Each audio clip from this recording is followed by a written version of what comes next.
ridiculous. Officers responded to residents on Lakeshore Road last night on a complaint of domestic violence. The officers got there, determined there was enough probable cause to arrest the husband on a domestic violence charge. He was subsequently brought in here, paperwork was completed, and was submitted to the city prosecutor, Robert Erie, I-H-R-I-E. Richie? That's correct, yep. He's made the determination based upon reviewing all the reports and speaking with Mrs. Ford, who does not want to pursue this in any further fashion. The warrant and charges have been denied. Can the county do anything, charges-wise? I can't speak for the county. What we do under law is when there's no sign of a felonious assault, we have a tendency to take it to, when applicable, to the city prosecutor, which is Robert Erie. If there's a felony charge, where it rises to the level of a felony, then we automatically go to the Wayne County Prosecutor's Office. As you know, they are inundated and very short-staffed. So if they have to take it, we give it to them.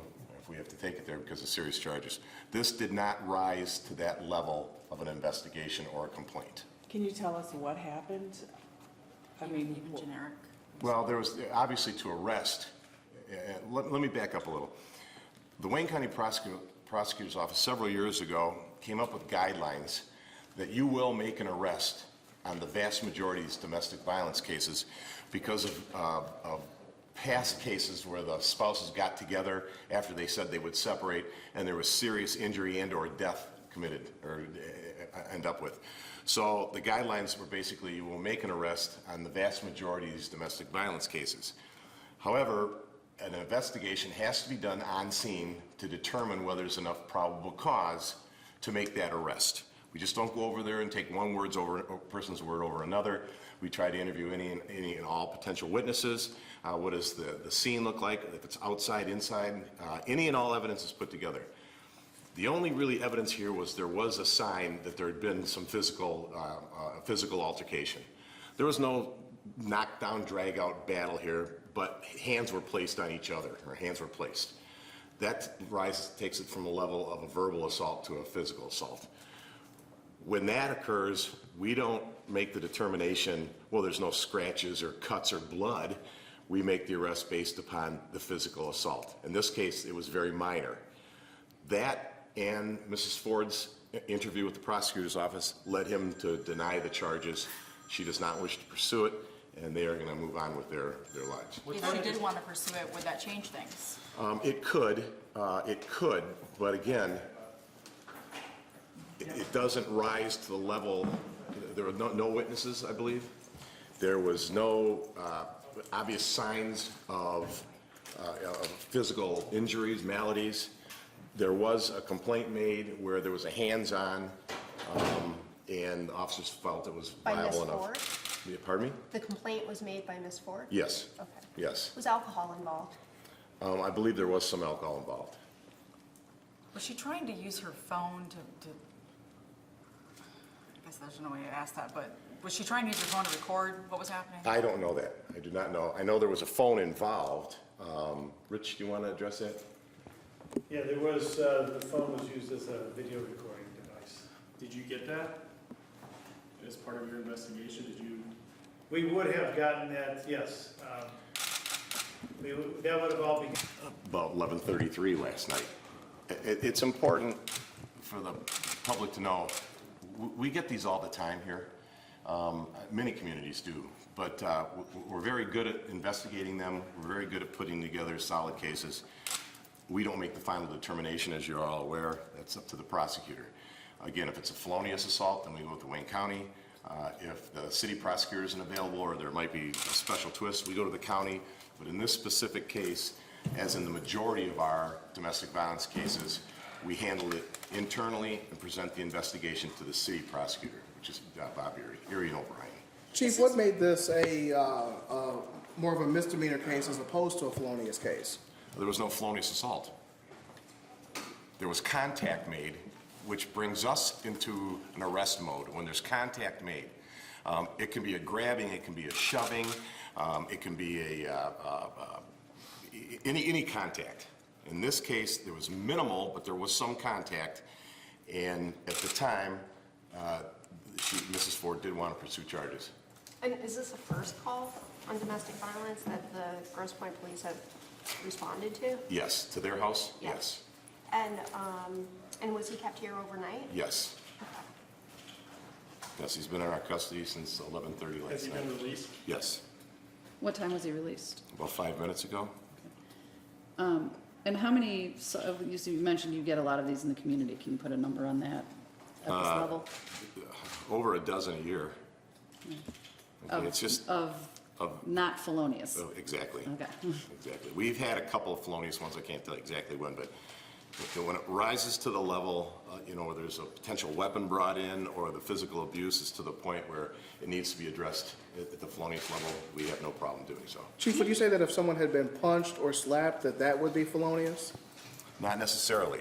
If they have a potential weapon in their hand, a knife or a baseball bat, anything that can be used as a weapon to inflict greater injury, that would take it to a felonious level. Do you know what the altercation was about? No, I do not. Did you preserve the video? I don't have the video. You personally or the department? The department does not have it. If the victim, the person that called, does not want to pursue it, I don't think we're going to get it either. Is that what kind of started the denial of the charges? Her saying that, or was that secondary? I can't get into the exact specifics of why it was denied. I know it was denied after a review of all the information that was presented, a several-page report. But as far as prosecution goes, that's not my bag. Mine is to make the determination whether we make an arrest and whether the arrest was proper. I may be And it able to was. address that. Okay, Actually, Rich. Lori wanted me to address that. Yeah. Are you able to step over? Yeah. He said in this case, there was insufficient evidence in the fact that there was no actual, marks of assault. So what basically we had is that there's two of them are basically fighting. So you have a he said, she said kind of situation. So based on that, without any other physical injury, he said there's just insufficient evidence to move forward, not to mention the fact that she did not want to pursue it. So the following morning, you realize that, maybe we're both acting a little erratically, and therefore, he denied based on those. So basically, there was no physical evidence or witnesses. Correct. Okay. So you have signs of a scuffle with no injury. So both are fighting, And I will say the only other thing you addressed, or I want to address the one question, what could bring it to a felonious level? One of the things that we looked at here is that if a phone is denied an individual to make an emergency call, a 911 call, that is a 2-year felony. But we evaluated this situation very carefully, and though the phone was taken from her, because it was used as a recording device. It wasn't used as something that, he wasn't trying to deny her access to the phone to call the police. She had access to a home phone, which she did use, and she called. So therefore, we made that determination not to go to the Wayne County Prosecutor's Office because that felony, we believe, didn't exist. But that's the only other case where, if it's not a felonious assault where I'm using a weapon, where it could rise to the level of a felony, in this case, we determined that she just was not denied use of that phone. So you basically have the right to not want to be recorded and try to take the phone away from somebody, and that's not a crime? Well, no, not necessarily. I mean, that's why he was arrested last night, because he did take that phone. And there were signs of a struggle. Right. But taking that phone was not the denial of her trying to get emergency help. Why was she recording him? Just because the behavior, they're going through some therapy. So there was a landline that she Some was able to call behavior, she was, recording his behavior. Sorry. What did she say when she called police? I don't know. I didn't hear the 911 call. Typically in domestic violence, insufficient evidence means an uncooperative witness. That was definitely the case here. When you have any incident and you have only one victim and no other witnesses, and that victim does not wish to proceed, it's not necessarily a hostile witness, it's just a witness who does not want to proceed, it makes the case very difficult to prove. From that step forward, it's a constant battle. So it does have a big play into it. If there were other witnesses in another case or whatever, somebody saw it, that brings it to a different light, but not in this case. But even in DV, you'd need some more serious injuries, some other evidence, if your witness is going to be uncooperative. Correct. Correct. Other witnesses are better, better evidence or further evidence. So is she initially cooperative? She's always been cooperative. Initially, was she willing to press charges?